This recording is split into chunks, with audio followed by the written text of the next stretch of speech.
ಅನಧಿಕೃತವಾಗಿ ಕೃಷಿ ಪಂಪ್ಸೆಟ್ಗಳಿಗೆ ವಿದ್ಯುತ್ ಸಂಪರ್ಕ ಪಡೆದವರಿಗೆ ಅಕ್ರಮ ಸಕ್ರಮ ಯೋಜನೆಯಡಿ ಸಕ್ರಮಗೊಳಿಸಲು 3 ತಿಂಗಳ ಅವಕಾಶ ನೀಡಲಾಗಿದ್ದು, ನಿಗದಿತ ಶುಲ್ಕ ಪಾವತಿಸದಿದ್ದರೆ ವಿದ್ಯುತ್ ಸಂಪರ್ಕ ಕಡಿತಗೊಳಿಸಲಾಗುವುದು ಅಂತ ಇಂಧನ ಸಚಿವ ಕೆಜೆ ಜಾರ್ಜ್ ಎಚ್ಚರಿಕೆ ನೀಡಿದ್ದಾರೆ.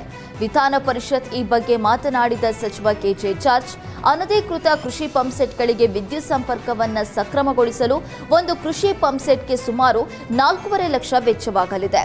ಸರ್ಕಾರವೇ 3 ಲಕ್ಷ ರೂಪಾಯಿ ಭರಿಸ್ತಾ ಇದೆ.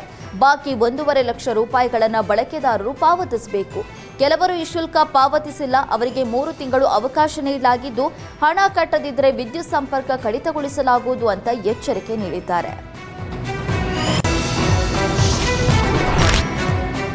ರಾಜ್ಯಸಭೆ ಪ್ರತಿಪಕ್ಷ ನಾಯಕ ಮಲ್ಲಿಕಾರ್ಜುನ ಖರ್ಗೆಗೆ ಮಾಜಿ ಪ್ರಧಾನಿ ಎಚ್.ಡಿ. ದೇವೇಗೌಡ ತಿರುಗೇಟು ನೀಡಿದ್ದಾರೆ.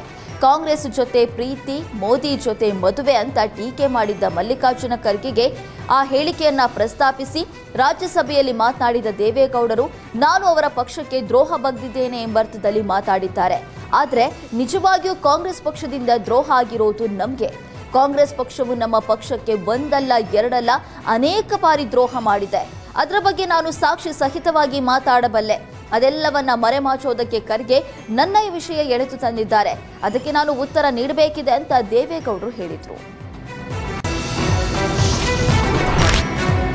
ಶಾಲಾ, ಕಾಲೇಜು ಮತ್ತು ಸರ್ಕಾರಿ ಕಚೇರಿಗಳಲ್ಲಿ ಮಾತ್ರವಿದ್ದ ಬಯೋಮೆಟ್ರಿಕ್ ಹಾಜರಾತಿ ವ್ಯವಸ್ಥೆ ಈಗ ಕರ್ನಾಟಕ ವಿಧಾನಸಭೆಗೂ ಕಾಲಿಟ್ಟಿದೆ.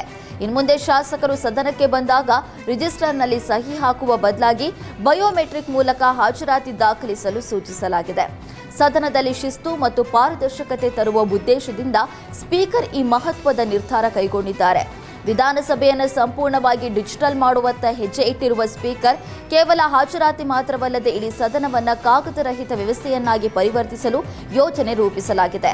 ಮುಂದಿನ 3 ತಿಂಗಳ ಒಳಗಾಗಿ ವಿಧಾನಸಭೆಯ ಎಲ್ಲ ಕಲಾಪಗಳು ಡಿಜಿಟಲ್ ಮಯವಾಗಲಿವೆ. ಪ್ರಶ್ನೋತ್ತರಗಳು, ವರದಿಗಳು ಮತ್ತು ಇತರೆ ದಾಖಲೆಗಳನ್ನು ಶಾಸಕರಿಗೆ ಡಿಜಿಟಲ್ ರೂಪದಲ್ಲಿ ಲಭ್ಯವಾಗುವಂತೆ ಮಾಡುವುದಕ್ಕೆ ಸಿದ್ಧತೆ ನಡೀತಾ ಇದೆ.